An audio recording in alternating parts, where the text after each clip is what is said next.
Salut à ta belle étoile, j'espère que tu vas bien. Je voulais juste te faire un petit message ici pour te partager quelque chose que j'ai reçu des guides par rapport à un soin que j'ai fait de guérison de reconnexion au choix d'incarnation dans le cadre du programme Incarne ta lumière. Et je sais qu'il y a beaucoup de personnes, et je m'inclus dedans, j'ai été longtemps là-dedans, qui sont en résistance avec leur choix d'incarnation.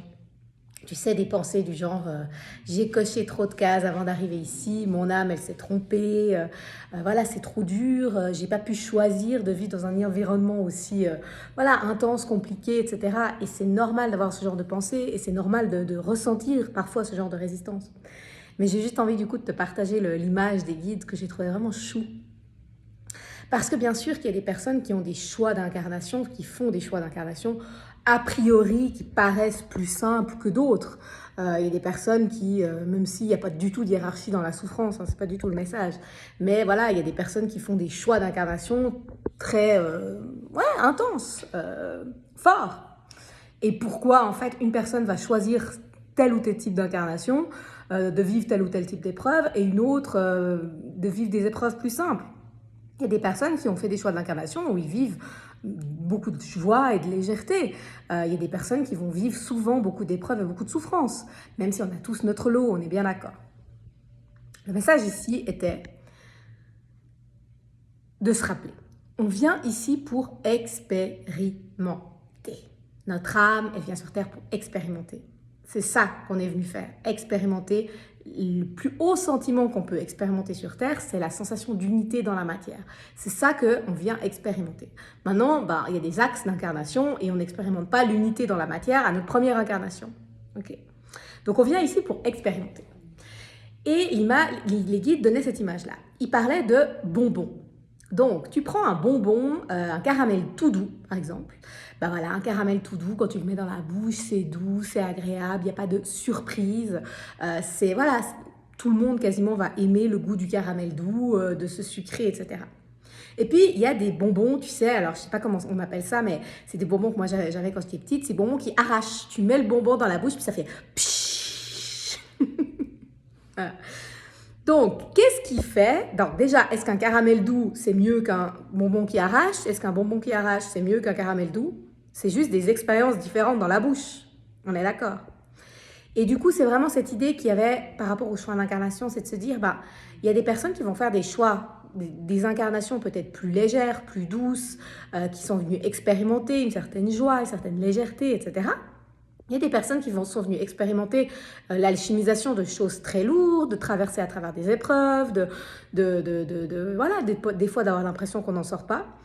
Et il n'y a pas un choix qui est mieux que l'autre en fait. Il n'y a pas une hiérarchie dans le choix. Il y a pas. C'est simplement des expériences différentes. Donc peut-être que tu as choisi dans cette incarnation d'être une fraise chamallow, peut-être que tu as choisi d'être un caramel, peut-être que tu as choisi d'être un sacré bonbon qui arrache. Tout choix est bon. Ton âme, elle est juste venue expérimenter un certain axe ici, certaines choses. Et plus tu vas faire la paix avec tes choix d'incarnation, c'est-à-dire arrêter de te comparer aux autres, arrêter de te dire que ça devrait être autrement, arrêter de te dire que tu as fait quelque chose de pas bien, vraiment arrêter d'être en résistance. Plus tu vas te foutre la paix à ta vie et à tes choix d'incarnation et accepter qui tu es et ce que tu es dans l'ici et maintenant, plus tu vas te sentir bien. Parce que du coup, tu vas pouvoir voir aussi la beauté du plan. Tu vas voir la beauté du plan que l'âme elle a prévu pour toi. Parce qu'il y a une beauté, il y a vraiment une beauté. Alors je sais qu'on ne la voit pas toujours quand on est en train de traverser des épreuves, hein, et c'est normal, mais il y a une beauté. Et voilà, je voulais juste te rappeler ça aujourd'hui. Quoi que ce soit que tu es en train de manger comme bonbon, quoi que ce soit que soit ton incarnation comme bonbon, moi pendant longtemps, je me suis dit que j'avais pris un bonbon qui arrache la gueule et qui fait mal, quoi. Et j'ai été en résistance vraiment, vraiment fort contre ce bonbon qui arrache. Et aujourd'hui, je vois vraiment comme c'est cool aussi, un bonbon qui arrache, comme ça peut être fun, comme il y a du pétillement dans la bouche, comme voilà, je comprends pourquoi mon âme, elle avait envie d'expérimenter des chemins où d'autres ne vont pas forcément, aller dans des coins peut-être un peu perdus, parce qu'il y avait ce côté un peu, cette envie, cette curiosité, voilà. Donc il y a une beauté dans le chemin. Encore une fois, je dis pas que c'est toujours facile, mais plus tu vas te reconnecter à ton âme, au sens profond de pourquoi tu es là, à la beauté du plan, plus tu vas te sentir bien et plus tu vas pouvoir t'aimer et être bien avec toi-même. Et quand on est bien avec soi-même, on est bien avec le monde. Et voilà, et c'est là qu'on peut ressentir cette fameuse joie dont je parlais dans le réel ce matin. La joie d'être, pas la joie au sens de l'excitation ou de l'enthousiasme, mais vraiment la joie d'être soi. Je t'embrasse très fort, petit bonbon, et je te souhaite une belle journée sur cette terre.